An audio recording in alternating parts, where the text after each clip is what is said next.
Assalamualaikum sahabat, berjumpa lagi kita pada pembahasan soal ilmu pengetahuan alam untuk SMP atau MTS kelas 7 ya sahabat ya. Kali ini kita akan membahas latihan soal akhir bab di halaman 143 bab 4 ya sahabat ya. Gaya dan gerak. Ini kita langsung saja masuk pertanyaan nomor 1. Perhatikan pernyataan berikut. 1. Gaya dapat berupa tarikan atau dorongan. 2. Gaya dapat mengubah massa benda. 3. Gaya dapat mengurangi kecepatan benda. 4. Gaya dapat mengubah arah benda. Pernyataan yang benar mengenai gaya ditunjukkan oleh nomor. Oke, ini yang ditanya gaya ya sahabat ya. Untuk bisa menjawab pertanyaan ini, sahabat harus tahu dulu nih apa itu pengertian gaya. Gaya adalah suatu dorongan atau tarikan yang dapat menyebabkan perubahan bentuk benda, arah gerak benda, dan kecepatan gerak benda. Oke, berarti gaya itu adalah suatu tarikan atau dorongan ya sahabat ya. Tarikan atau dorongan ini dapat menyebabkan benda bergeser dari satu tempat ke tempat lain. Itu yang disebut gaya. Berarti pernyataan nomor 1 ini benar ya sahabat ya. Pernyataan nomor 2, gaya dapat mengubah massa benda. Ini pernyataannya kurang tepat ya sahabat ya. Massa ini menunjukkan jumlah materi dalam suatu materi ya sahabat ya. Massa tidak akan pernah berubah karena massa tidak bergantung pada gravitasi. Yang dapat berubah itu adalah berat ya sahabat ya. Berat bisa berubah tergantung dari besarnya percepatan gravitasi di tempat tersebut. Oke sahabat, kita lanjut ke pernyataan nomor 3. Gaya dapat mengurangi kecepatan benda. Nah, ini pernyataannya benar ya sahabat ya. Contohnya ini apabila kita mendorong sebuah sepeda yang sedang berjalan, kita dorong searah geraknya, maka kecepatan sepeda tersebut akan bertambah. Sebaliknya, jika sepeda yang sedang berjalan ditarik berlawanan arah dengan arah gerak sepeda, kecepatan benda akan berkurang. Jadi gaya dapat mengakibatkan perubahan kecepatan gerak benda ya sahabat ya. Kemudian kita lihat pernyataan nomor 4. Gaya dapat mengubah arah benda. Oke, ini contohnya sebuah kelereng yang sedang bergerak lurus, kemudian kita tumbuhkan dengan kelereng lain. Nah, maka setelah bertumbukan, arah gerak kedua kelereng tersebut akan berubah. Jadi gaya juga dapat mengakibatkan perubahan gerak benda ya sahabat ya. Oke, berarti untuk nomor 1 ini sudah dapat kita pastikan jawabannya itu adalah yang C ya sahabat ya. Pernyataan nomor 1, 3, dan 4. Kita lanjut soal nomor 2, soal host ya sahabat ya. Andi mencari informasi pada beberapa referensi dan diperoleh data sebagai berikut. 1. Dipengaruhi oleh gravitasi bumi. 2. Merupakan besaran pokok dan besaran skalar. 3. Satuannya dalam SI adalah kilogram. 4. Besar nilainya selalu berubah sesuai tempatnya. 5. Newton adalah satuannya dalam satu internasional. 6. Berasal dari zat penyusunnya. 7. Merupakan besaran vektor dan besaran turunan. 8.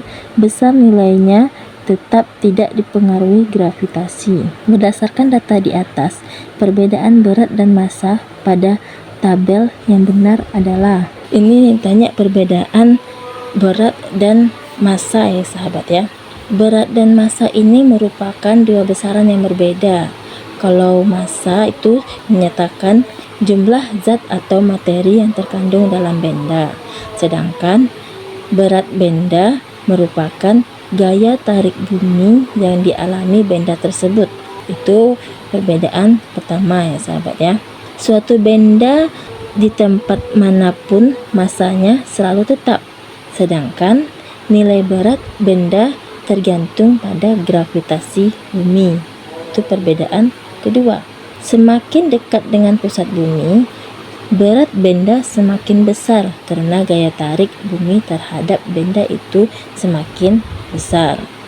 Nah, dalam satuan internasional, satuan massa benda dinyatakan dalam kilogram, sedangkan satuan berat benda dinyatakan dalam newton. Kita lihat ini pernyataan yang pertama ya sahabat ya.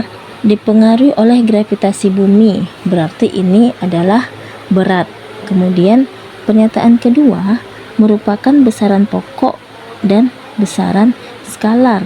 Pernyataan nomor 2 ini berarti adalah massa. Berat ini adalah besaran pokok ya sahabat ya, yang satuannya kilogram, dan dia juga besaran skalar, yaitu besaran yang memiliki nilai. Kemudian pernyataan nomor 3, satuannya dalam satuan internasional adalah kilogram, berarti ini adalah massa. Kemudian pernyataan nomor 4, besar nilainya selalu berubah sesuai tempatnya. Ini adalah berat ya sahabat ya, karena sesuai gravitasi. Kemudian pernyataan nomor 5, Newton adalah satuannya dalam satuan internasional. Nah, ini adalah berat ya sahabat ya. Kemudian kita lihat pernyataan nomor 6, berasal dari zat penyusunnya. Nah, ini adalah massa. Kemudian pernyataan nomor 7, merupakan besaran vektor dan besaran turunan. Oke, ini adalah berat ya sahabat ya. Kemudian kita lihat pernyataan nomor 8, besar nilainya tetap tidak dipengaruhi oleh gravitasi. Nah, ini adalah massa. Berarti untuk nomor 2 ini jawaban yang pas itu adalah yang D ya sahabat ya. Kita lanjut soal nomor 3. Ini juga soal khas. Ali, Budi, Danu, Ega, dan Ferry mengikuti perlombaan tarik tambang dengan gaya masing-masing 600 Newton, 350 Newton, 450 Newton, 300 Newton, dan 500 Newton. Sebelum perlombaan dimulai, dilakukan pembagian tim agar diperoleh keseimbangan gaya. Posisi yang benar adalah Oke, jadi dalam perlombaan tarik tambang ada sebuah tali yang akan ditarik ya sahabat ya. Berarti diberi gaya secara berlawanan arah. Nah, untuk memperoleh keseimbangan gaya, maka dua gaya tersebut harus berlawanan arah dan sama besar, sehingga tali tersebut akan tetap diam atau bergerak dengan kecepatan konstan ya sahabat ya. Benda dalam keadaan seimbang ini memiliki resultan sama dengan 0 ya sahabat ya. Resultan ini adalah dua atau lebih gaya yang bekerja pada sebuah benda. Lambangnya adalah R. Rumus resultan ini adalah R sama dengan F1 tambah F2 tambah F3 dan seterusnya. Jika gaya yang mempunyai arah ke kanan bertanda positif, sedangkan gaya yang mempunyai arah ke kiri bertanda negatif. Jadi di sini ada tim 1 dan tim 2 ya sahabat ya. Kita lihat ini yang A. Tim satunya terdiri dari Ali, Danu, dan Ferry. Kita cari total gaya dari tim 1 yang A ini ya sahabat ya. F1 nya sama dengan Ali ditambah Danu ditambah Ferry, 600 Newton ditambah 400 Newton ditambah 500 Newton sama dengan 1550 Newton. Kemudian tim 2 itu Budi ditambah Ega, 350 Newton ditambah 300 Newton sama dengan 600 Newton. Jadi nilai resultannya sama dengan negatif 1550 ditambah 650. Hasilnya adalah negatif 900. Berarti karena hasilnya negatif, maka tali akan ditarik ke arah tim 1. Maka perlombaan ini yang menang adalah tim 1. Kita lihat yang B. Nilai F1 nya yaitu Danu ditambah Ferry sama dengan 450 Newton ditambah 500 Newton sama dengan 950 Newton. Kemudian tim 2 nya Ali ditambah Budi ditambah Ega, 600 Newton ditambah 350 Newton ditambah 300 Newton sama dengan 1250 Newton.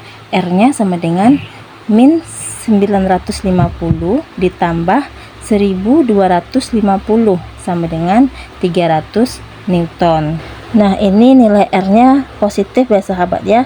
Berarti tali akan ditarik ke arah kanan, maka yang menang itu adalah tim 2. Kemudian kita lihat yang C. Di sini tim satunya Budi ditambah Ega ditambah Ferry, 350 Newton ditambah 300 Newton ditambah 500 Newton sama dengan 1150 Newton. Kemudian tim 2 Ali ditambah Danu, 600 Newton ditambah 450 Newton sama dengan 1050 Newton. Maka nilai R-nya sama dengan negatif 1150 Newton ditambah 1050 Newton sama dengan negatif 100 Newton. Maka karena nilai R-nya itu negatif, tali akan bergerak ke arah kiri, maka yang menang itu adalah tim 1. Kemudian ini yang D. Tim satunya sama dengan Ali ditambah Ferry, 600 Newton ditambah 500 Newton sama dengan 1100 Newton. Kemudian tim 2-nya Budi ditambah Danu ditambah Ega sama dengan 350 Newton ditambah 450 Newton ditambah 300 Newton sama dengan 1100 Newton. Maka ini nilai F1 dan F2 nya sama ya sahabatnya, maka nilai R nya sama dengan 0. Berarti untuk nomor 3 ini sudah dapat kita pastikan jawabannya adalah D ya sahabat ya, karena pada keadaan setimbang itu nilai resultannya adalah 0. Oke sahabat, kita lanjut ke soal nomor 4. Dina melakukan pengukuran panjang, lebar, dan tinggi pada balok miliknya. Diperoleh hasilnya 6 cm dikali 2 cm dikali 5 cm. Selain itu, Dina juga menimbang balok tersebut dengan neraca dan hasilnya 24 gram. Perhatikan tabel berikut. Nah, ini ada beberapa tabel ya sahabat ya. Benda P itu berat jenisnya 7000, benda Q 9000, benda R 4000, benda S 1000. Berdasarkan tabel tersebut dapat diprediksi balok milik Dina adalah titik-titik. Di sini gravitasinya sama dengan 10 Newton per kilogram. Oke, untuk nomor 4 ini ketahui volume ya sahabat ya. Panjang kali lebar kali tinggi sama dengan 6 cm kali 2 cm kali 5 cm sama dengan 60 cm kubik. Kita ganti ke meter kubik. Cm ke meter ini tangganya naik 2 tingkat ya sahabat ya. Karena dia dalam kubik, 1 tingkat itu nilai 1000, maka 2 tingkat nilai 1 juta. Berarti 60 dibagi 1 juta sama dengan 6 kali 10 pangkat minus 5 meter kubik. Itu volumenya. Masanya sama dengan 24 gram. Kita ganti ke kilogram ya sahabat ya. Gram ke kilogram itu tangganya naik 3 tingkat, berarti dibagi 1000 sama dengan 24 kali 10 pangkat minus 3 kilogram. Gravitasinya sama dengan 10 Newton per kilogram. Ditanya berat jenis itu rho. Rho itu rumusnya sama dengan rho sama dengan W per V, sama dengan W ini mencari W, rumusnya massa kali gravitasi per V sama dengan kita masukkan massanya tadi 24 kali 10 pangkat minus 3 kg dikali gravitasinya 10 Newton per kilogram per volumenya 6 kali 10 pangkat minus 5 meter kubik sama dengan kilogramnya sudah bisa kita coret 24 kali 10 pangkat minus 2 Newton per 6 kali 10 pangkat minus 5 meter kubik sama dengan 4000 Newton per meter kubik. Berarti ini benda R ya sahabat ya. Maka untuk nomor 4 ini jawabannya adalah C, benda R. Kita lanjut ke soal nomor 5. Ketika seorang atlet pemanah mengarahkan anak panah menuju papan target, urutan gaya yang bekerja pada anak panah adalah A. Gaya otot, gaya pegas, gaya gravitasi. B. Gaya pegas, gaya otot, gaya gravitasi. C. Gaya gravitasi, gaya otot, gaya pegas, dan D gaya gerak, gaya otot, dan gaya gravitasi. Nah, untuk bisa menjawabnya sahabat harus tahu dulu ya sahabat ya, macam-macam gaya itu apa saja. Yang pertama ada gaya otot. Gaya otot ini adalah gaya yang dilakukan oleh otot-otot tubuh kita. Misalnya ketika kita menendang bola, kita mengerahkan otot kaki kita.